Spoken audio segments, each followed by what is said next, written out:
Assalamualaikum warahmatullahi wabarakatuh. Perkenalkan, nama saya Rosdiana Yanti, NPM 201105014,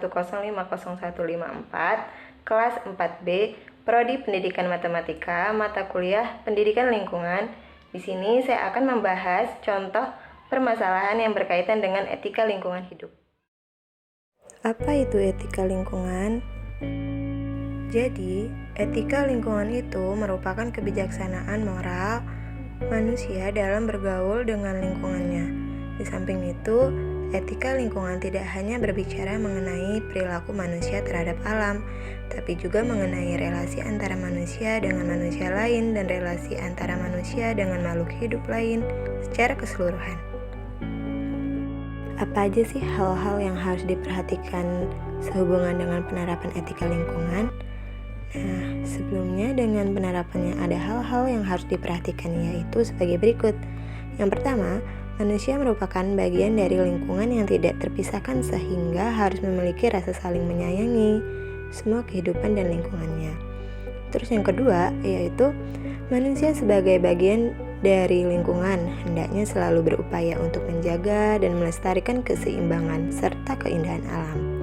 Yang ketiga, yaitu kebijaksanaan penggunaan sumber daya alam yang terbatas termasuk bahan energi, karena kalau tidak dibatasi akan membuat SDA itu cepat habis, terlebih pada SDA yang tidak bisa diperbarui. Yang keempat, yaitu lingkungan disediakan bukan untuk manusia saja, melainkan juga untuk makhluk hidup yang lain.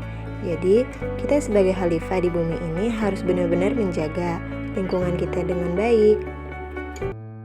Apa sih yang terjadi kalau kita tidak menerapkan etika lingkungan? Jadi, jika kita tidak menerapkan etika lingkungan, maka akan banyak hal yang terjadi yang dapat merusak keseimbangan dan kelestarian lingkungan.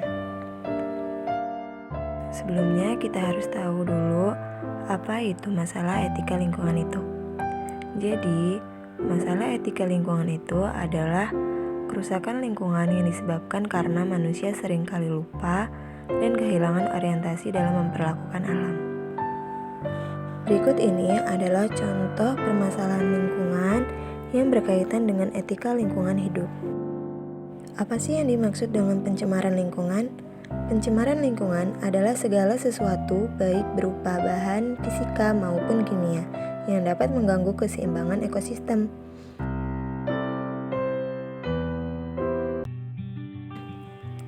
Yang pertama yaitu pencemaran air.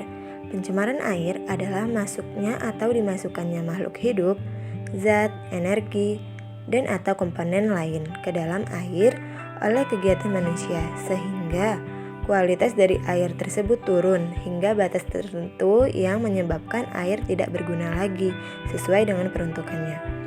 Nah, pencemaran air berasal dari limbah industri, limbah rumah tangga, dan lain-lain. Lalu apa dampak dari pencemaran air?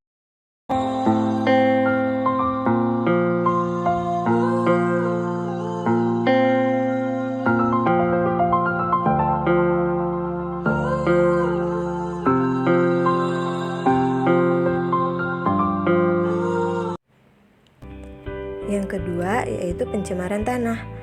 Pencemaran tanah adalah adanya bahan kimia seperti polutan atau kontaminan yang berada di dalam tanah, serta bisa menjadi racun. Pencemaran tanah dengan konsentrasi yang cukup tinggi dapat menimbulkan dampak negatif, tidak hanya bagi lingkungan, namun juga manusia itu sendiri. Yang ketiga yaitu pencemaran udara. Pencemaran udara didefinisikan sebagai masuk atau dimasukkan makhluk hidup, zat, energi, dan komponen lain ke udara. Zat pencemar udara diklasifikasikan menjadi dua tipe. Yang pertama, zat berupa partikel yang merupakan butiran halus dan masih terlihat dengan mata seperti uap, air, debu, asap, dan kabut. Contoh permasalahan selanjutnya yaitu menebang pohon sembarangan. Nah, dampak menebang pohon sembarangan bagi lingkungan dan orang lain. Yang pertama, punahnya keanekaragaman hayati. Menebang hutan sembarangan bisa menyebabkan keanekaragaman hayati menghilang, menurun, bahkan punah. Para binatang yang menggunakan pohon sebagai tempat tinggal dan tempat berlindung ikut terkena dampaknya pula. Yang kedua yaitu hutannya menjadi gundul. Yang ketiga, tanah menjadi tak subur. Yang keempat, timbulnya banjir.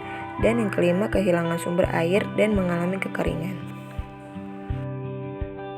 Usaha-usaha yang dapat dilakukan untuk mencegah dan mengatasi masalah lingkungan hidup antara lain. Yang pertama, membuang sampah pada tempatnya. Yang kedua, menempatkan daerah industri atau pabrik jauh dari daerah perumahan atau pemukiman penduduk. Yang ketiga, pembuangan limbah industri diatur sehingga tidak mencemari lingkungan atau ekosistem. Yang keempat, pengawasan terhadap penggunaan jenis-jenis pestisida dan zat kimia lain yang dapat menimbulkan pencemaran lingkungan. Yang kelima, melakukan reboisasi atau penanaman pohon kembali. Yang keenam, tindakan tegas terhadap pelaku pencemaran lingkungan.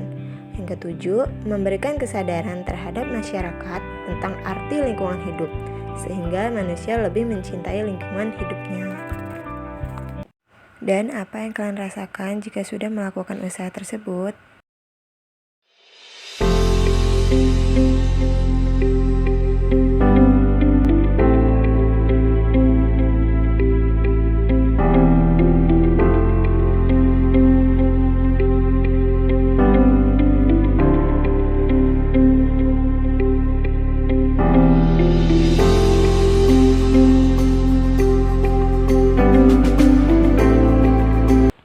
Mungkin itu saja yang bisa saya sampaikan. Semoga dapat menginspirasi kita semua. Saya akhiri. Wassalamualaikum warahmatullahi wabarakatuh.